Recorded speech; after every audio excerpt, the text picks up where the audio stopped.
Welcome back to the channel, everyone, and it's time for the historic WWE Hell in a Cell 2016 predictions. Let's get started. For the Raw Women's Championship, we have Sasha Banks taking on Charlotte. Sasha Banks is definitely going to successfully defend her title here. What's more important about this match is the content and how it unfolds.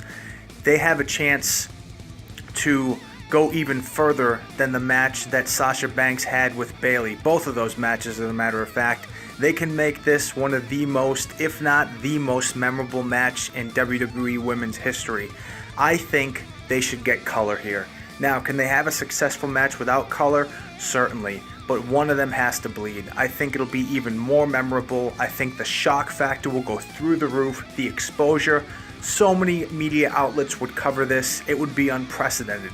Not only is it unprecedented that two women are fighting in Hell in a Cell, but if one of them gets color or both of them gets color, social media, the media outlets will go through the roof. Nothing but positive exposure for WWE if they do this. But anyway, Sasha Banks is retaining the title in this match. Next up, we have Gallows and Anderson taking on Enzo and Cass. With as over as Enzo and Cass are, I do not see them losing this match. I would again like to see Gallows and Anderson pushed a little bit more, have a few more victories, get a little momentum going, but I think they're going to be feeding the younger cats, the younger lions in the WWE, and I do not see a situation where Enzo and Cass are going to lose this one. So expect Enzo and Cass to take the victory here.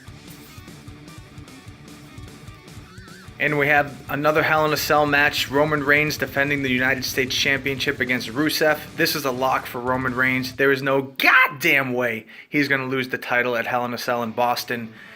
I think it's a little bit overkill having 3 Hell in a Cell matches on the pay-per-view. Granted, the whole concept of the pay-per-view is Hell in a Cell, but the more people see the structure, the more oversaturated it becomes and the less effect it has.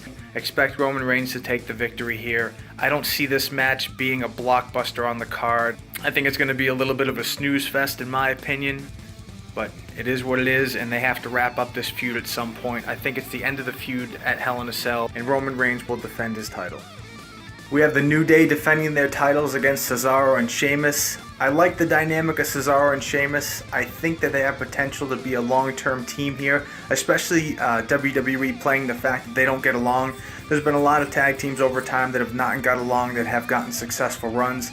I think the New Day is going to break Demolition's record. As much as I don't want to see it, and as much as I love the New Day, I think Demolition put the nail in their coffin by adding themselves to this friggin' frivolous lawsuit that's taking place. I don't think we'll ever see Demolition in the Hall of Fame, and WWE is going to do all they can to make sure that the New Day breaks their record. The New Day retains here. Next up, we have TJ Perkins versus the Brian Kendrick for the Cruiserweight Championship. Admittedly, I was not a big fan of the Cruiserweights all through my childhood growing up watching wrestling. It never really appealed to me, but the way the WWE presented the Cruiserweight Classic, the talent of these guys, it's definitely starting to suck me in, and the Brian Kendrick is doing some of the best work that he's done in his entire career. The guy strikes me as an absolute lunatic, and I think that's what they're going for, and it's impressive, it's amazing.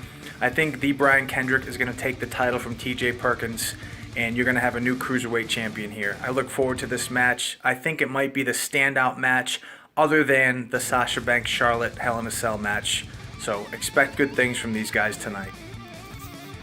We have another Hell in a Cell match on the card, which sees Seth Rollins challenging Kevin Owens for the WWE Universal Championship. Kevin Owens is going to have a pretty lengthy reign here, so I don't see Seth Rollins taking the title from Kevin Owens in Boston. Expect Kevin Owens to retain here. I really think this match is going to be overshadowed by the Women's Championship match, and I really hope that this is not the main event. I hope the women close the show, which would be another first in WWE. I don't think there's ever been a pay-per-view where the women have closed the show. So let's hope they main event. But as far as this match goes, expect Kevin Owens to retain here. And that's going to wrap it up for our monthly WWE pay-per-view predictions. Thanks as always for the support. Thanks for tuning in. Let me know in the comments below if you want to see me do wrap-up shows. I do the predictions, but I never really follow up with any kind of wrap-up or my thoughts on how the pay-per-view went. Let me know if you want to see these on the channel. Otherwise, I'm going to keep posting these predictions for every WWE pay-per-view. See you guys next time.